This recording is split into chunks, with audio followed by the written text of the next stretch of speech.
kasih Anda masih menyaksikan Dokter Indonesia. Kalau tadi kita sudah mendengarkan curhatan Ari soal kutu air.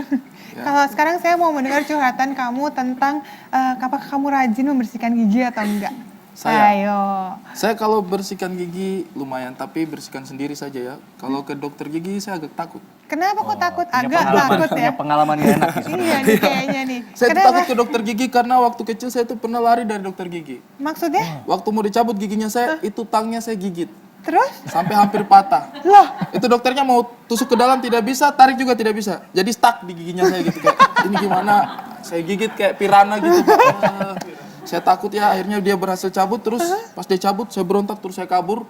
2 hari saya menghilang dari rumah. Itu beneran? Ya, sejak itu saya agak takut kalau berhubungan sama dokter gigi. Oh ya ampun. Ada trauma berarti. Tapi kamu gak takut sama dokter Andi dong? Oh tidak, setelah dijelaskan, saya tidak akan takut lagi dengan dokter gigi.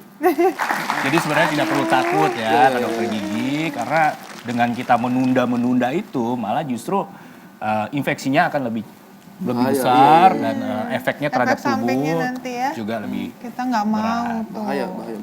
Ya, ini selain berbahaya tuh tadi, ternyata memang gangguan yang ada dalam rongga mulut itu nggak enak dan bisa mengancam kematian. Tahu nggak kenapa? Kematian? Iya, ini saya ada gambarannya untuk Anda pemirsa di rumah. Sakit gigi bisa bikin mati. Betul. Tapi sebelumnya yang pertama pasti akan muncul yang namanya halitosis. Kamu tahu nggak halitosis? Halitosis tidak, itu susah sekali ya bahasanya. Bahasa susah ya. Halitosis tuh maksudnya bau mulut. Bau mulut. Sekarang udah tahu ya. Tes dulu bau mulutnya. Nah, kadang-kadang kita tidak menyadarinya sebenarnya. Orang yang akan menyadari itu ya. kalau kamu ada teman gitu ya sekarang udah tahu dong sekarang halitosis nih. Sorry nih bro, kamu halitosis. Mungkin dia akan kurang tersinggung ya. Setelah dia cari tahu apa sih dimaksud, oh baru dia tersinggung. Sebenarnya halitosis ini kenapa? Karena biasanya kalau kita makan itu kan ada sisa-sisa makanan yang ada di rongga gigi ya. Biasanya di antara gigi dengan gigi itu ada selanya. Dan makanan kalau tidak dibersihkan dengan baik itu bisa menimbulkan bahan-bahan kimia di sana yang mengeluarkan bau, aroma yang tidak sedap. Selain itu juga kalau misalnya ada mulut atau giginya itu berlubang, akhirnya muncullah itu bau. Halitosis tadi. Ini yang menyebabkan kematian? Belum. Oh, tapi kematian sama orang lain mungkin ya. Mungkin ya, hubungan mungkin bisa. Ada yang shock gitu ya, serangan jantung gitu ya. Aduh. Selain itu dia juga ada gangguan periodontal. Artinya di sini, ini periodontal maksudnya adalah daerah sekitar rongga mulut ya, daerah rongga giginya. Artinya kalau misalnya nih di gigi itu kan sebenarnya terdiri dari tulang. Tulang. Nah, kalau sudah terjadi deteriorisasi, kerusakan pada tulangnya itu bisa menyebabkan giginya itu akhirnya bisa lepas. Lepas deh. Copot dengan sendirinya. Copot dengan sendirinya, ompong istilahnya. Dan kalau misalnya anak-anak ompong ada gantinya gigi susu yang copot ya. Tapi kalau orang dewasa karena sudah gigi dewasa nggak ada gantinya lagi. Kemudian selain itu ada sampai menyebabkan gangguan jantung. Nah kalau sudah ada gangguan jantung ini itu biasanya diakibatkan oleh adanya bakteri yang masuk dari gigi. Ingat, di dalam gigi kita ini ada pembuluh darahnya juga. Artinya kalau ada infeksi di gigi, itu bisa masuk ke pembuluh darahnya dan mengalir ke seluruh tubuh kita. Yang kita takutkan adanya infeksi yang dari gigi tersebut masuknya ke jantung. Itu dia. Dan orang-orang yang memiliki gangguan periodontal, itu memiliki resiko 2 kali lipat lebih besar ya mengalami namanya penyakit jantung. Selain itu juga adanya gangguan pernafasan. Nah ini temennya jantung nih. Jadi bakterinya tadi itu karena masuk ke pembuluh darah ya, dia bisa juga masuk ke dalam paru-paru dan akhirnya bisa mengakibatkan gangguan pernafasan itu tadi. Serem ya dari gigi. Dari gigi aja ya. Yang sepele ternyata bisa menjadi lebih kompleks. Bisa penyebarannya kemana-mana. Bisa kemana-mana. Tapi dokter kemarin juga saya sempat baca artikel, ternyata ada satu penelitian yang menyatakan bahwa gangguan gigi ini juga bisa menyebabkan gangguan disfungsi seksual. Apa itu betul? Ya, benar juga. Bisa menyebabkan juga. Ya. Ini akan menjadi dorongan yang kuat untuk saya ya. Memelihara gigi ya. Iya betul. Demi masa depan demi ya. masa depan. Iya. Itu penting loh. Demi anak dan penting. cucu nanti ya. Iya. Ya, jadi dari yang sepertinya simple ya sebenarnya masalah gigi, tapi ternyata bisa menyebar ke jantung, bisa ke namanya paru-paru, juga ke pembuluh darah seluruh sampai tubuh. bisa difungsi seksual tadi nih, wah. Bapak-bapak ingat ya jaga gigi kita masing-masing ya. Iya, betul. Demi ibu-ibu yang ada di sini loh.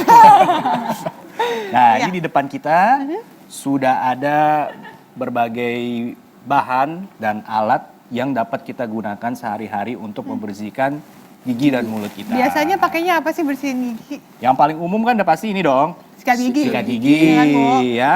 Jangan lupa menyikat gigi. Berapa kali Bu sehari? 2 kali gimana tuh Dokter Andi? 2 kali sehari, benar. Tahu kapan 2 kalinya? Pagi setelah sarapan dan malam sebelum tidur, ya. Kadang-kadang suka ada yang ngepaketin tuh mandi pagi sebelum sarapan sikat gigi dulu. Nah, Padahal salah. Setelah sarapan nggak sikat gigi lagi, ya. Makanannya akhirnya nempel deh di rongga Betul. mulut. Terus jangan lupa ada temen ini kalau sikat gigi, pasta giginya, ya. Sesuaikan pasta giginya biasanya dengan masalah yang sering timbul di mulut Anda. Contohnya kalau bau mulut, pilih pasta gigi yang punya penyegar, gitu, ya.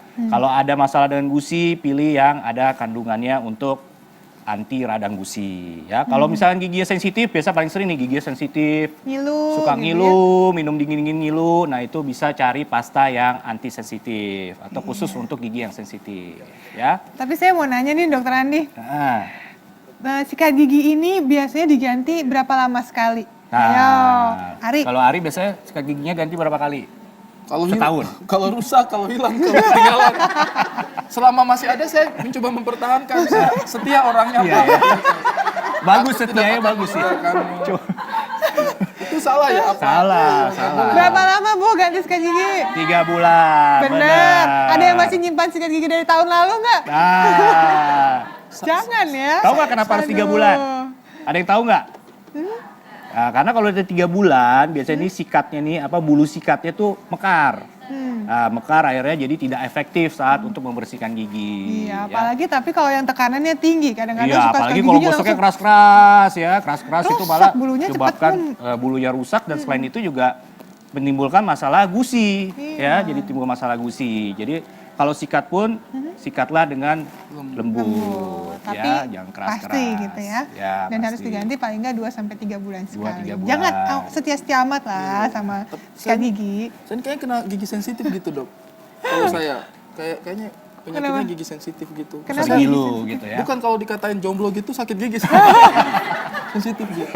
Itu berarti hatinya juga sensitif ya. Itu sensitif hatimu ya, Berhubungan gigimu ya. sama gigi, bener.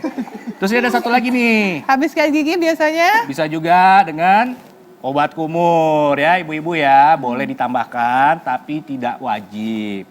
Kalau ditambahkan boleh, lebih bagus. Kalau tidak apa-apa. Yang penting tetap sikat gigi ya. Nah, ya, kalau tapi ingat kumur-kumur biasanya ada satu kali waktunya aja, ya. satu kali sehari. Jangan lebih ya, karena kalau lebih malah justru akan membunuh bakteri yang baik di dalam mulut kita. Karena kita butuh juga kan bakteri yang baik. Ya. Dan ini juga ada waktunya ya, nggak Ada boleh waktunya. sebentar atau terlalu lama gitu ya. Biasanya 30 sekitar 30 detik ya. Terus ini ada lagi nih, mungkin yang belum tahu ya, atau pernah lihat nih, benang gigi. Pernah lihat nggak, Ari? Pernah pakai nggak benang Pernah gigi? pakai? Belum. Belum. Ya, ada yang seperti ini kemasannya, ada juga yang pakai tangkai nih. Pernah lihat Bu? Ya. Itu apa, Pernah Dok? lihat, tapi pernah pakai nggak? Nggak pernah. Nih ya. Ini benang Benang. giginya kita dijahit atau gimana nih?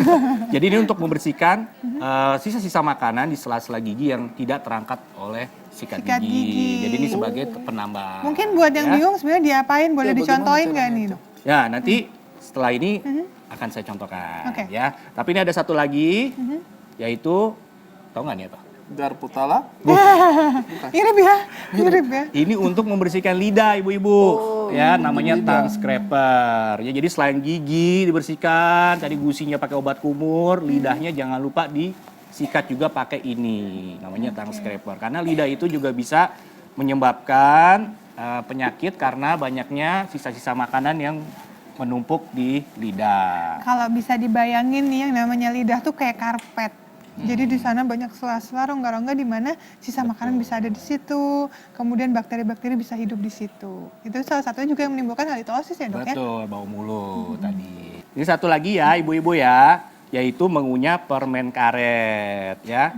Tapi ingat jangan pakai permen karet yang ada kandungan gulanya Nah. ya. Karena kalau enggak kan bisa menyebabkan gula, Karies malah, karies ya. malah jadinya. Jadi ya. sebenarnya tidak masalah ya makan permen karet itu ya? Justru bagus kalau permen karetnya yang tanpa kandungan gula. Oh, gulanya yang merusak. Karena Gulanya kita yang kalau merusak. kalau kita mengunyah permen karet, otomatis produksi air liur kita kan meningkat. Nah, sedangkan air liur itu mengandung zat antibodi yang bagus sekali untuk mencegah terjadinya lubang pada gigi. Gitu. Dari semua ini alat-alat yang saya tidak tahu ini banyak yang saya lihat belum saya lihat sebelumnya. Kalau ini kan saya sudah biasa Udah sering pakai. ya yang sikat gigi. Kumur-kumur ini Udah kadang-kadang sering, kalau saya ingat ya. 1 bulan 1 kali lah ya. Kalau yang ini nih dok, saya ini belum paham ini. Ini ya, benang ya? sama Benang gigi ya. lidah-lidahan. Lidah ya, tongue scraper. Kalau benang gigi nih gimana nih Gimana dokter nih Andi? cara Nah, nanti akan saya jelaskan di segmen berikutnya. Jadi jangan kemana-mana pemirsa, tetap saksikan Dr. Os.